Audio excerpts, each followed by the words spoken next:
En este trabajo vamos a hablar de la figura de Ernest Fenollosa, un japonólogo que fue clave para el desarrollo del arte japonés. Hablaremos de sus inicios, su viaje a Japón y todo el legado que ha dejado tanto dentro como fuera de él. Ernest Fenollosa nació en 1853 en Salem, Massachusetts.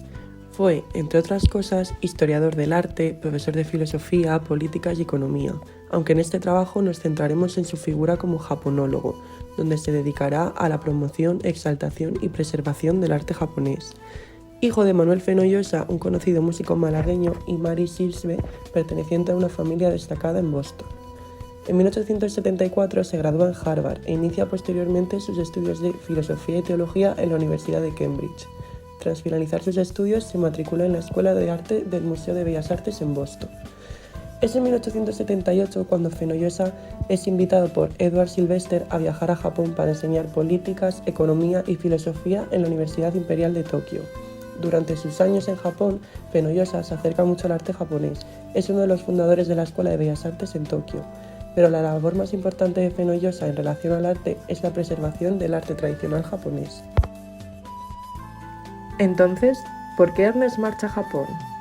Como acabamos de mencionar, Ernest es invitado a impartir materias de filosofía y economía en la Universidad Imperial de Tokio. En esta universidad se dieron cita a varios de los primeros occidentales que fueron llamados por el gobierno nipón. Se interesó enormemente por la cultura nipona y conoció a su discípulo más aventajado, Okakura Kakuzo. Se propuso estudiar en profundidad su idioma, formas poéticas y teatro clásico japonés. Llegó a ser excelente orador y conversador en lengua japonesa y traductor al inglés de los poetas clásicos. Practicó en el teatro No, de la mano del maestro Umewaka Minoru I. En 1886 es nombrado catedrático de estética de la Universidad de Tokio. En 1881 crea con otros colegas y alumnos japoneses y no japoneses el grupo de Kangai-kan, cuyo líder era Kano Ogai, gran maestro de pintura japonesa. Se ponían en valor a las viejas figuras de las artes niponas, en pintura, literatura y filosofía. Entrará en contacto con Morse y otros colegas que le inician en el arte japonés y otras técnicas. Este amor por el arte nipón le motiva a iniciar una gran colección de pinturas, porcelanas, lacas, bronces y grabados impresos. Pero para la sorpresa de Fenollosa, los japoneses demostraban poco o ningún interés por sus propias y más tradicionales manifestaciones artísticas, debido a su empeño por modernizarse tras la caída del feudalismo.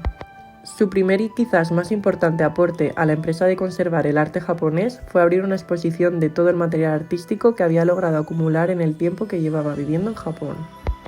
Esta exposición le daría pie para presentar una conferencia titulada Bijutsu Shinsetsu, la teoría real del arte. En ella se lamentaba de la pérdida del estilo tradicional de la pintura japonesa y para ello se valió de un potente discurso que causó una profunda impresión, especialmente en los espectadores japoneses asistentes. El arte tradicional empezó a revalorizarse en Japón y motivaría la creación del Museo Imperial de Bellas Artes, bajo la supervisión personal de Fenollosa. Fenollosa y Kazuko fueron comisionados por el gobierno japonés para viajar a Europa a estudiar los métodos de enseñanza y restauración de las bellas artes. El emperador Meiji le encargó a Ernest también que divulgara y promocionara el arte tradicional japonés entre los norteamericanos. Fenollosa ayudó a fundar en 1887 la Escuela de Bellas Artes de Tokio y a crear una ley para preservar los templos antiguos y los tesoros artísticos del país. En 1890 se traslada a Boston para dirigir el Departamento de Arte Oriental y realiza importantes donaciones de fondos, procedentes de su colección personal. Su discípulo Okakura le sucedió en la dirección del Museo de Bellas Artes de Boston. Comienza su labor de difusión de la cultura oriental por Europa y Estados Unidos, con conferencias y publicaciones. Vuelve de nuevo a Japón, rodeado de artistas y pensadores que acuden a conversar con él, pidiendo asesoramiento o compartiendo ideas. Inicia sus estudios de budismo zen, se convierte al budismo y se hace monje con el nombre de Teishin. Su mujer, la editora Mary Fenollosa, y su gran amigo J.S. Bigelow también se convirtieron con él bajo su influjo.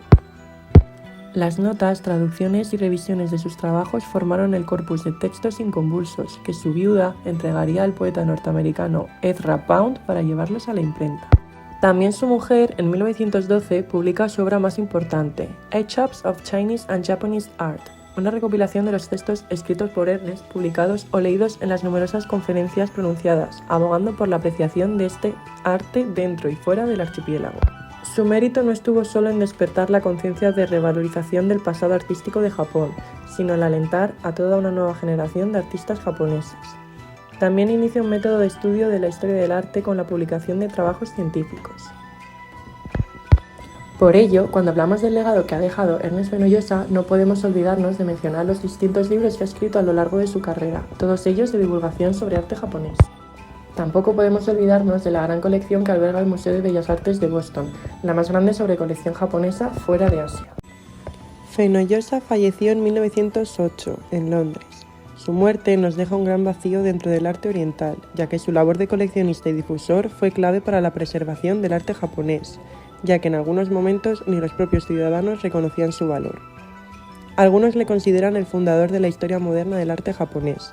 Lo que sí tenemos claro es que sin su figura, el arte no sería lo mismo.